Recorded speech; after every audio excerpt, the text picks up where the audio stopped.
आपने कुरान पाक कहाँ से हिफ्ज़ किया, दीनी तालीम कहाँ से ली, आजकल आपकी क्या मसरूफियात हैं। आप अचानक ही नमूदार हुए हैं और माशाल्लाह सोशल मीडिया पे आपके चर्चे हैं। सोशल मीडिया की तरफ आपका रुझान कैसे हुआ? कश्फ और इल्हाम, इसकी हकीकत क्या है? क्या कश्फ और इल्हाम ये खत्म नबूवत पे डाका है?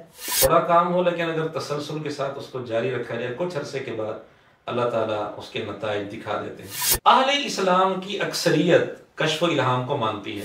अगर गैर नबी कितना बड़ा कोई आदमी क्यों ना हो, अगर उसका कश्फ इल्हाम किसी शरई दलील के खिलाफ नहीं होगा फिर तो हम उसको ले लेंगे। यानी जो बंदा, बल्कि उसकी पूरी टीम मिलकर इल्मी किताबी लफ्ज नहीं बना सकी, आज वो दावा कर रहे हैं कि हम इल्मी किताबी।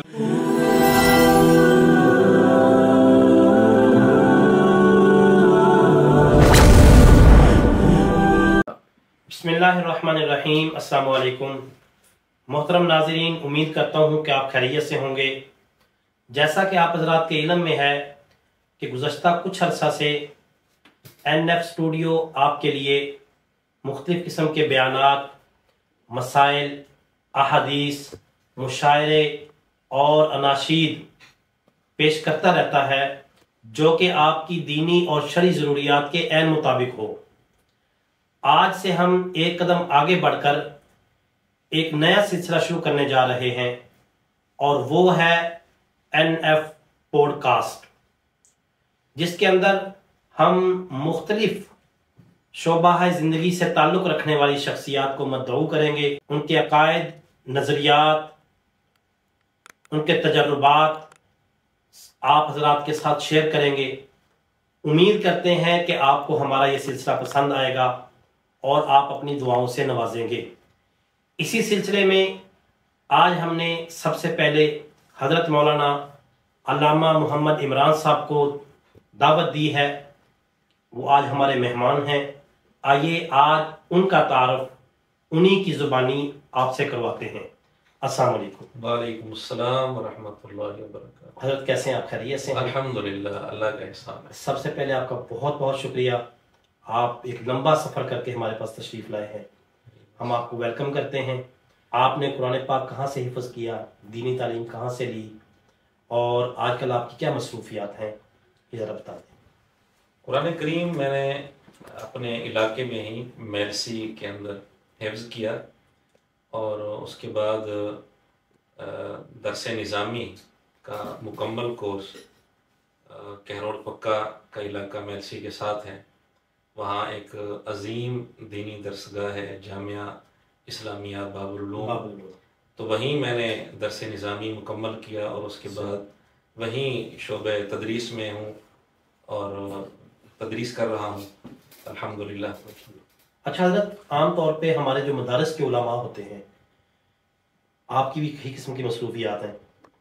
तदरीस है, खताबत है और इसके अलावा और भी मसरूफियात होंगी। इन तमाम की तमाम मसरूफियात के साथ आप प्रॉपर टाइम दे रहे हैं सोशल मीडिया को भी, तो ये सारा कुछ कैसे मैनेज कर लेते हैं? देखें, जब किसी चीज़ की ज़रूरत सामने आती है तो वक्त निकालना पड़ता है।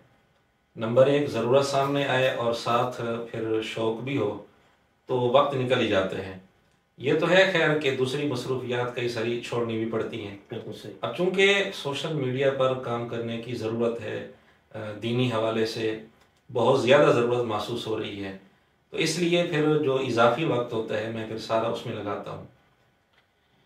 आपके पास ऐसी कौन सी गिदड़ सिंगी है कि पंजाबी में कहते हैं ना, आए हैं और छाए हैं ठा करके, आप अचानक ही नमूदार हुए हैं और माशाल्लाह सोशल मीडिया पे आपके चर्चे हैं?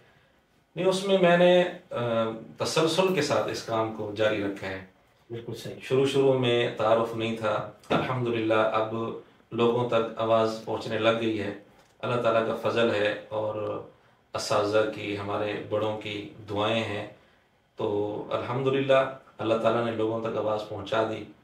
तो उसमें एक ज़ाहिरी सबब ये भी है कि तसलसल के साथ इस काम को जारी रखना। बिल्कुल सही। तो थोड़ा काम हो लेकिन अगर तसलसल के साथ उसको जारी रखा जाए, कुछ अरसे के बाद अल्लाह ताला उसके नताइज दिखा देते हैं। बिल्कुल सही। अच्छा हज़रत, सोशल मीडिया की तरफ आपका रुझान कैसे हुआ? सोशल मीडिया के साथ कुछ ना कुछ ताल्लुक़ पहले था। कंप्यूटर पहले सीखा था और इसी तरह कुछ ना कुछ ताल्लुक कंप्यूटर के हवाले से था। नेट के हवाले से ज़्यादा नहीं था। Social media, Facebook, WhatsApp, YouTube, इनके हवाले से भी ज़्यादा ख़ास इनके साथ ताल्लुक़ नहीं था। हुआ ये कि कुछ तकरीबन कोई 3-1 साल पहले एक स्टूडेंट था ज़करिया यूनिवर्सिटी मुल्तान का। सही। उसने इंजीनियर की वीडियो सुनकर रफ़े देना शुरू किया। तो मुझे नहीं पता था कि ये इंजीनियर कौन है। एक साथी उसको लेकर आया और उसको मेरे सामने आकर ये बात की कि इस तरह एक इसने वीडियो सुनी है और इसने रफ़े देना शुरू किया है। तो मैंने उससे पूछा भी क्या वजह है, रफ़े देना क्यों शुरू किया है। तो उसने सारी बात बताई कि मैंने इसकी एक वीडियो सुनी है। मैंने कहा कि मुझे भी डाउनलोड करके दे दें, अपने कंप्यूटर में डालकर मैंने सुनी। तो पहला ये क्लिप, वीडियो क्लिप जो मैंने इंजीनियर मिर्ज़ा का सुना वो यही था, मसला नंबर 70B। तो मैंने सुना तो मैं तो बड़ा हैरान रह गया। शुरू में मसला नंबर 70B आज तक मिर्ज़ा उसकी तारीफें करता चला आ रहा है। सही। मैंने सुनना शुरू किया, उसने शुरू में बहुत बड़ा दावा किया। कहता है कि मैंने इस क्लिप की तैयारी के लिए 5 साल लगाए हैं। अच्छा। 5 साल की मेहनत है और 5 साल की मेहनत से तैयारी करके मैंने ये सारा लेक्चर तैयार किया है 5 साल की मेहनत से। अच्छा। तो मैंने कहा बड़ा फिर जबरदस्त होगा, इल्मी होगा। तो मैंने फिर भी तरतीब सुनना शुरू किए। सही। पहला इल्मी पॉइंट उसने जो बताया उसके अंदर बहुत बड़ा झूठ बोला। ये थी इसकी 5 साल मेहनत। सही। पहला इल्मी पॉइंट उसने ये बताया कि शुरू में रफ़े देन, रुकू से पहले और रुकू के बाद और तीसरी रकात के शुरू में, ये 4 जगह रफ़े देन, ये इस पर सारे मुत्तफिक हैं। शिया भी, मालकी भी, शाफी भी, हम्बली भी, आले सुन्नत, आले तशय्यो सारे मुत्तफिक हैं सिवाय अहनाफ के। मैं तो बड़ा हैरान रह गया, अभी कितना बड़ा झूठ बोल रहा है। हालांकि तीसरी रकात का जो रफ़े देन है ये ना मालकी करते हैं, ना शाफी करते हैं, ना हम्बली करते हैं। इमाम शाफी रहमतुल्लाह अलैह ने खुद अपनी किताब में अल-उम के अंदर ये लिखे है कि रफ़े देन 3 जगह बस, शुरू में, रुकू से पहले, रुकू के बाद, तीसरी रकात के शुरू में उन्होंने कहीं रफ़े देन का तज़किरा नहीं किया। इमाम अहमद बिन हंबल रहमतुल्लाह अलैह ने कहीं तज़किरा नहीं किया। इमाम मालिक रहमतुल्लाह अलैह ने भी कहीं तज़किरा नहीं किया। इमाम मालिक रहमतुल्लाह अलैह से वैसे भी 2 रिवायात हैं। ज्यादा मशहूर रिवायत तर्क रफ़े देन की है कि वो तर्क रफ़े देन पर अमल करते थे। तो बहरहाल ये था इसका पहला इल्मी पॉइंट। उसके अंदर 2-4 चीजें मैं आपको बता देता हूँ। तिरमजी में इमाम तिरमजी रहमतुल्लाह अलैह ने रफ़े देन करने की हदीस भी लिखी है और तर्क रफ़े देन की हदीस भी लिखी है। तो तिरमजी से वो हदीस सुनाकर रफ़े देन की, आगे इंजीनियर साहब कहते हैं कि जी मैं इमाम तिरमजी का जो तबसरा है ना, लफ्ज ब लफ्ज उसका मैं तर्जुमा आपके सामने पेश करता हूँ। सही। लफ्ज ब लफ्ज, ये मिर्जा खुद कह रहा है लफ्ज ब लफ्ज।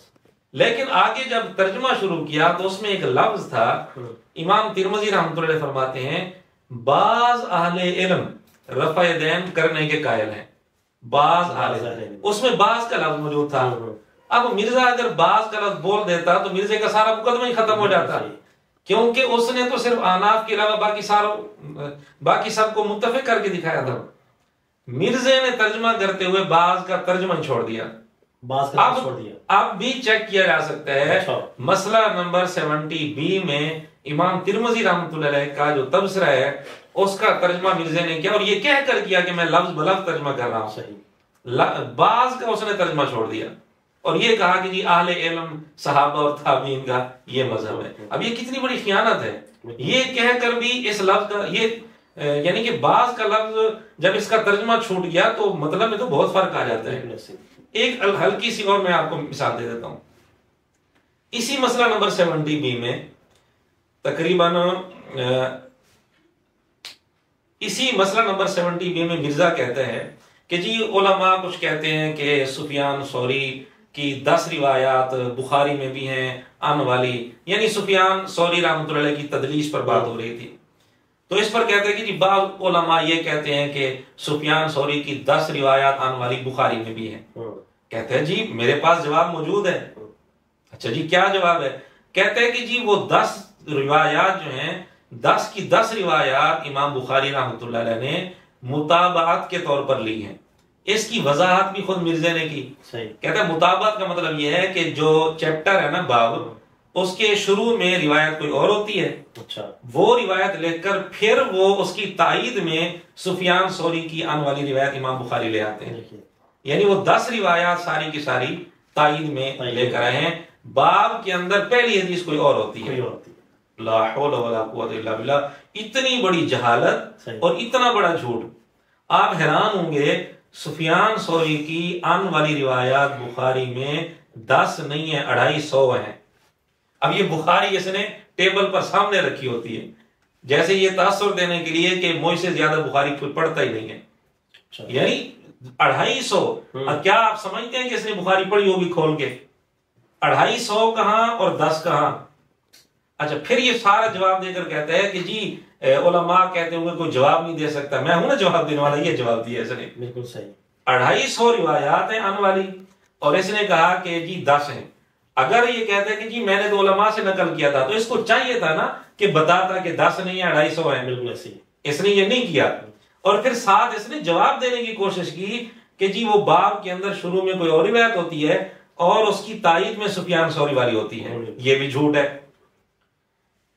तकरीबन मैंने 30 बाब ऐसे ढूंढे हैं, 30 बाब बुखारी में, कि बाब के अंदर एक ही रिवायत है और वो सुफियान सौरी वाली है और आन वाली है। अच्छा, यही कोई और रिवायत है ही नहीं।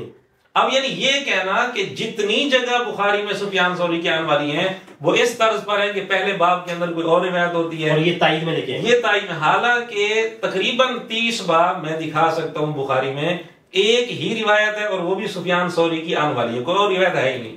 अच्छा, जब आप इसका झूठ पकड़ते हैं, झूठ पकड़कर आप इसके चेहरे पे इत्मीनान नहीं देखते? बहुत सारे इस तरह के लोग होते हैं, पूरी ढटाई के साथ झूठ बोलते हैं, पूरी ढटाई के साथ। अगले बंदे को ये तासुर नहीं मिलता कि ये बंदा भी झूठा हो सकता है। आप देखें बसों के अंदर जो दवाइयां बेचने वाले आए हुए होते हैं और वो दावे ऐसे ऐसे करते हैं कि जैसे बड़े से बड़े डॉक्टर और बड़े से बड़े हकीम इनके मुकाबले में कुछ नहीं। इसके भी इसी तरह दावे होते हैं। एक जगह ये दावा करता है, कहते हैं 1200 साल में मेरे जैसा कोई बंदा आया ही नहीं है। मैंने कहा अफसोस है तुझ पर, यानी 1200 साल के अंदर इमाम बुखारी भी आ जाते हैं। अच्छा, अब 1444 है ना, 1445 है। अब 1445 है, इमाम बुखारी रहमतुल्लाह अलैह की वफात है 256 में, यानी 245 के बाद बिल्कुल ऐसे।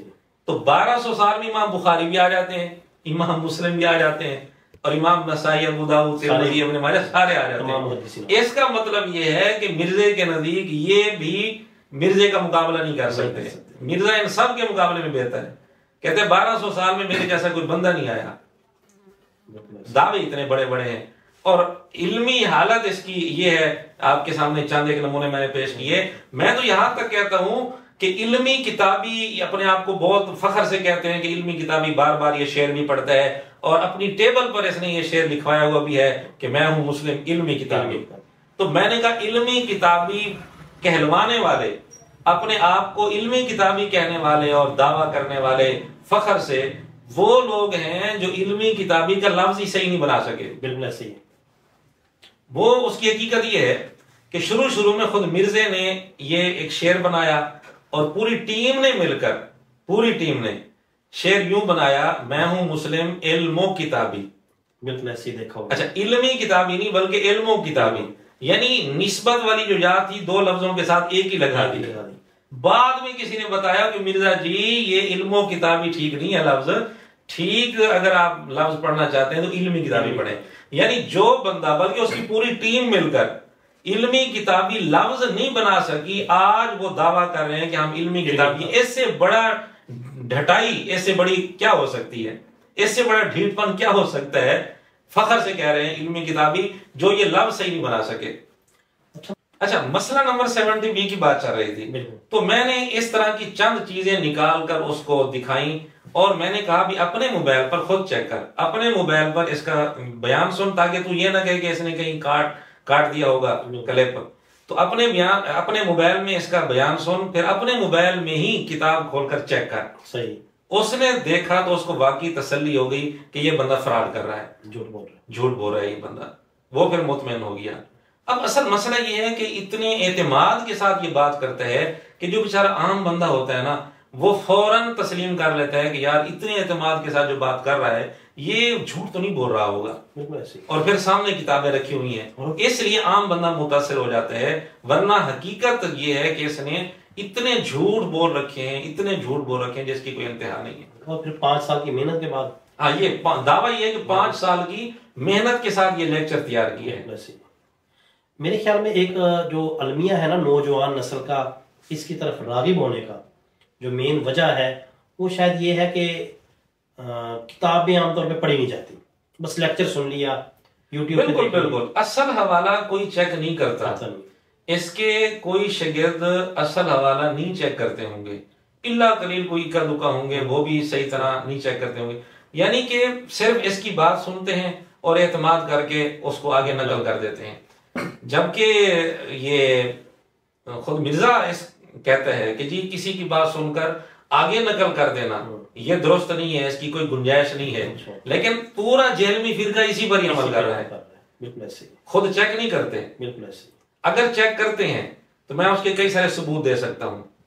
अच्छा, कि अगर वाकई चेक करते हैं और मिर्जे का ब्लंडर सामने आता है तो वो उसकी तरदीद क्यों नहीं करते, उस पर क्लिप क्यों नहीं बनाते? फिर ये दीनी मुजरिम बने हुए हैं सारे। मिसाल के तौर पर इसने बहुत सारी बातें की हैं। कुरान क्लास नंबर 102 है, उसमें इसने एक रिवायत बयान की इब्ने अब्बास रजी अल्लाह तआला अन्हु की। वो जो कुरान करीम में वाक़या आता है मछलियों के शिकार का, जो बनी इसराइल को रोका गया था, उन्होंने फिर शिकार शुरू कर दिया। उस वक्त फिर 3 गिरोह बन गए, एक गिरोह शिकार करने वाला था, एक गिरोह रोकने वाला था और एक गिरोह खामोश था। अब जो गिरोह खामोश था उसके मुतालिक अल्लाह ताला ने वाज़ेह तौर पर नहीं फरमाया कि वो बच गया था या उसको अजाब हुआ था। बाकी जो रोकने वाला था वो बच गए थे, जो शिकार करने वाला था वो अजाब में मुब्तला हो गया। एक रिवायत आती है मुस्तदरक हाकिम की, मिर्जे ने वो रिवायत बयान की। कहते हैं कि जी इब्ने अब्बास रज़ी अल्लाह तआला अन्हु कुरान सामने रखकर पढ़ रहे थे और जब ये आयत सामने आई तो कहने लगे कि मुझे कोई बता दे वो जो तीसरा फिरका था, तीसरा गिरोह था जो खामोश रहा था, उसके साथ क्या हुआ था, बच गया था या अजाब आया था। फिर साथ मिर्जा अपनी तरफ से एक जुमला कहता है कि इब्ने अब्बास को पता तो था कि उस पर भी अजाब आया था, इब्ने अब्बास को पता तो था कि उस पर भी अजाब आया था, वो भी अजाब में मुब्तला हुआ था, लेकिन वो ये कहते थे मुझे कोई बता दे।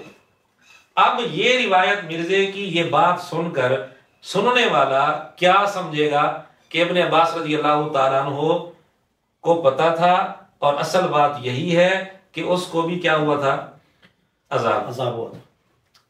अब उसने मिर्जे ने ये बात कहकर कुरान क्लास नंबर 102 में वो स्कैन भी लगाया है, सही। लेकिन आप हैरान होंगे उसी स्कैन के अंदर वाज़ेह तौर पर यह बात लिखी हुई है और असल रिवायत के अंदर भी लिखी हुई है कि जब इब्ने अब्बास रज़ी अल्लाह अन्हु ने ये बताया ना मुझे क्यों बता दे कि उस तीसरे गिरोह के साथ क्या हुआ, तो इक्रिमा रहमतुल्लाह अलैह जो शागिर्द हैं इब्ने अब्बास रज़ी अल्लाह अन्हु के, उन्होंने कहा कि वो बच गया था और उस पर अजाब नहीं आया था। सही।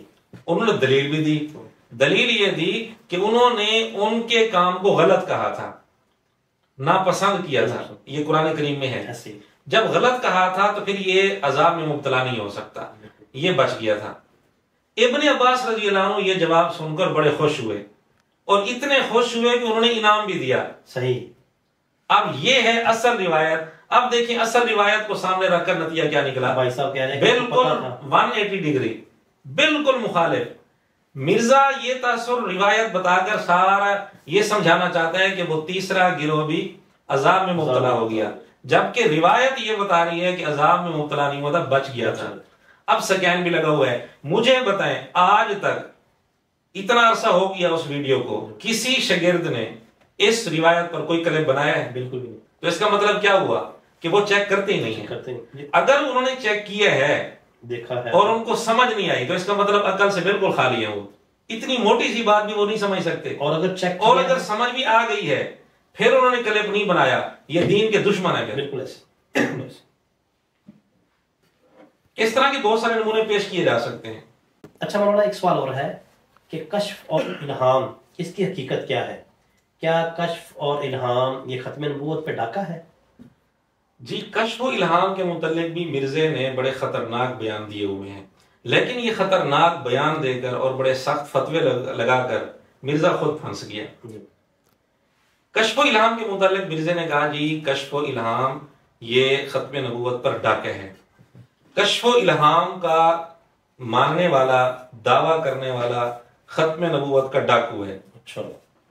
एक जगह वाज़े तौर पर कहा कि कश्फ व इल्हाम का दावा करने वाला काफिर है, वाज़े लफ्जों में काफिर है। अब पहले ये समझ लें कि कश्फ व इल्हाम की हकीकत क्या है, हमारे यहां इसका दर्जा क्या है। सही। अहले इस्लाम की अक्सरियत कश्फ व इल्हाम को मानती है, अक्सरियत। लेकिन इसकी वजाहत यह है, कश्फ का माना है कि कोई मख्फी चीज, गैबी चीज अल्लाह रब्बुल इज्जत सामने कर दे, पर्दे हट जाए।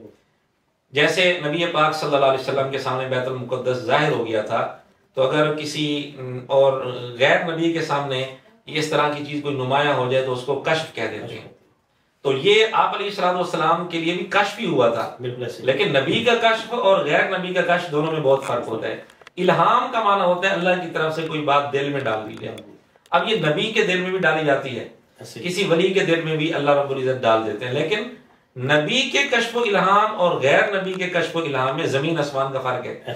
नबी का कश्फ व इल्हाम वही है और हुज्जत शरइया है और कतई दलील है, जबकि गैर नबी का जो कश्फ व इल्हाम है वो कोई अल्लाह ताला की तरफ से कोई, यानी हुज्जत शरई इसको नहीं कह सकते, कतई दलील नहीं है।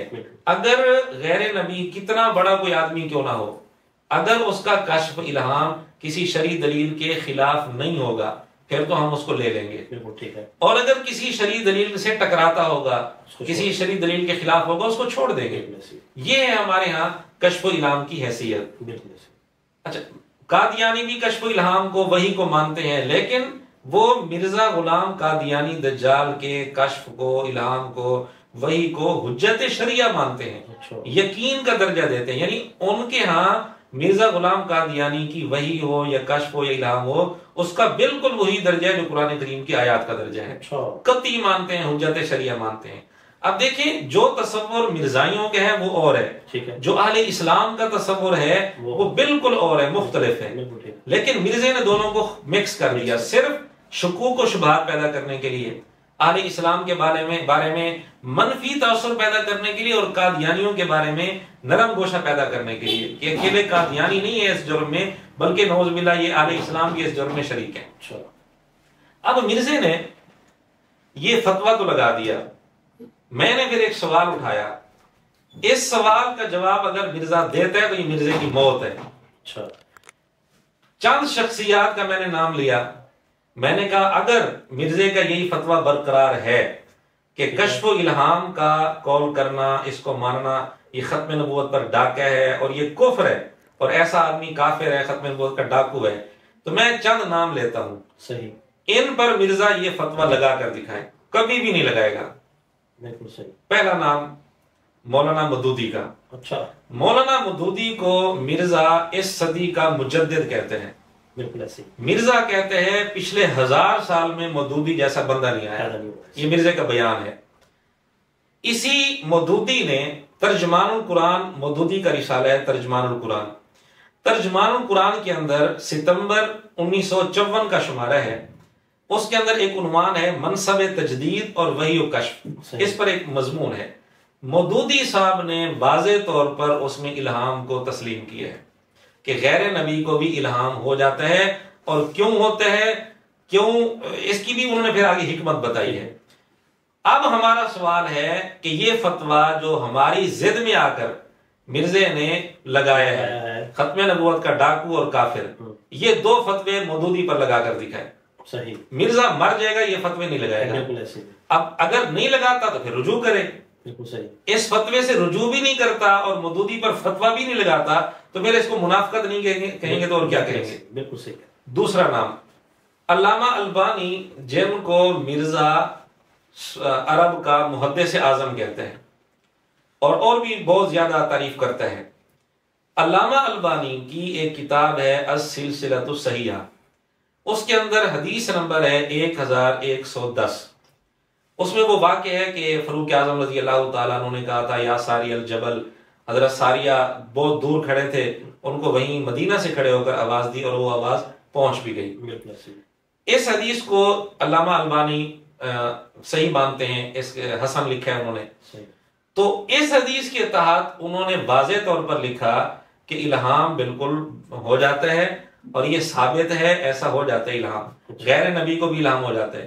फिर अलबानी ने अपने दौर का एक वाकया लिखा कि माँ बेटी का वाकया लिखा। माँ एक मुल्क में थी, बेटी दूसरे मुल्क में थी, तो बेटी घर से निकल गई अपनी मनपसंद शादी की खातिर कि मैं फला आदमी के साथ शादी करनी है। सही।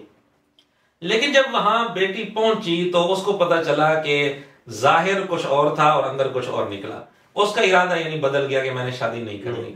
लेकिन वो वापस आए तो उसके लिए वापस आना भी मुश्किल हो रहा था, वो वहां परेशान हुई। उसने अपनी माँ को पुकारा परेशानी के आलम में। माँ ने उसकी आवाज यानी माँ के दिल में अल्लाह रब्बुल इज्जत ने डाल दी। बेईन ही उस वक्त जिस वक्त वो रो रही थी, परेशान हो रही थी, अल्लाह ने माँ के दिल में भी ये बात डाल दी। तेरी बेटी इस टाइम परेशान, बिल्कुल एक ही लम्हे में। सही। फिर माँ ने खत लिखा सही कि फला वक्त में इस तरह तेरे साथ हुआ है। अच्छा। हालांकि वो बंद कमरे में बैठी थी दूसरे मुल्क में। अच्छा। उसने खत लिखा तो उसी वक्त में, उसी दिन, उसी वक्त में उसके साथ वो कैफियत पेश आई थी। माँ के दिल में अल्लाह ने डाल दी। ये वाकया लेकर अल्लामा अलबानी कहते हैं कि अब भी ऐसा हो जाता है, इल्हाम हो जाता है। बिल्कुल सही। इल्हाम हो जाता है। अब हमारा सवाल है कि अगर इल्हाम का मानने वाला खत्म नबूवत का डाकू है, काफिर है, तो ये दोनों फतवे अल्लामा अलबानी पर लगा दो। बिल्कुल सही। करो हिम्मत। नंबर 3, यूसुफ करजावी साहब कतर के अंदर जो थे, अभी कुछ अर्सा पहले फौत हुए हैं। इनको भी मिर्जा बहुत ज्यादा इनकी तारीफें करते हैं, बहुत ही ज्यादा, कि इस दुनिया के अंदर चंद एक जो बड़े बड़े उलमा है उनमें एक नाम यूसुफ करजावी साहब के है। उनकी बकायदा किताब है कश्फ इल्हाम पर। अच्छा। जिस किताब में उन्होंने साबित किया है कि ये बिल्कुल बरहक है और इल्हाम हो जाता है। तो लगाओ करजावी साहब पर फतवे, ये दोनों फतवे। अच्छा। चौथा एक नाम मैं बता देता हूं, हाफिज इब्न हजर रहमतुल्लाह अलैह, उनकी किताब सही बुखारी की शरह फतुल बारी, मिर्जा कहता है दुनिया की सबसे बेहतरीन शरह, 6990 नंबर हदीस के तहत इब्न हजर रहमतुल्लाह अलैह ने उसकी तशरीह करते हुए इल्हाम पर बात की है। और इल्हाम पर बात करते हुए आखिर में कहते हैं कि इल्हाम बहुत कसरत से होता है और इसका मुनकिर जो इसका इनकार करता है वो जिद की वजह से इनकार करता है। हट धर्म है और जिद्दी है जो इसका इनकार करता है। ये भी हजरत का इल्हाम था। जी जी। मिर्जा के मुतालिक हजरत को कई सौ साल पहले इल्हाम हो गया था। तो इब्न हजर रहमतुल्लाह अलैह ने लिखा कि इसका मुनकिर जिद्दी और हट धर्म है। अब हमारा सवाल ये है, मिर्जा अगर इसके अंदर हिम्मत है, जो फतवे ये हम पर लगा रहा है, खत्म नबूवत का डाकू और काफिर, ये फतवे इब्न हजर रहमतुल्लाह अलैह पर लगा कर दिखाए। ये तो बतौर नमूने के मैंने चंद वो नाम पेश किए हैं जिनकी खुद मिर्जा बहुत ज्यादा तारीफ करता है, वरना आले इस्लाम की अक्सरियत कश्फ इल्हाम की कायल है। हाँ, कश्फ इल्हाम का जो दर्जा हमारे यहाँ है वो और है, कादियानियों के यहाँ जो इसका दर्जा है वो और है। दोनों को खल्त मल करके मिर्जा लोगों का ज़हन खराब करने की कोशिश कर रहा है। नहीं हजरत, आज आपके पास टाइम भी मुख्तसर, साहब का बहुत शुक्रिया कि आपने हमें टाइम दिया। इंशाल्लाह इसी हवाले से आपसे मीटिंग होती रहेगी। इंशाल्लाह हम गाहे बगाहे आपको तंग करते रहेंगे। आपका आखिर में फिर एक दफा शुक्रिया अदा करते हैं कि आप तशरीफ लाए। अल्लाह ताला मजीद हिम्मत दे, आपके सफर को कबूल फरमाए, आपकी सही को कबूल फरमाए और हम सब की निजात का जरिया बनाए। वाखिर दावाना अल्हम्दुलिल्लाह।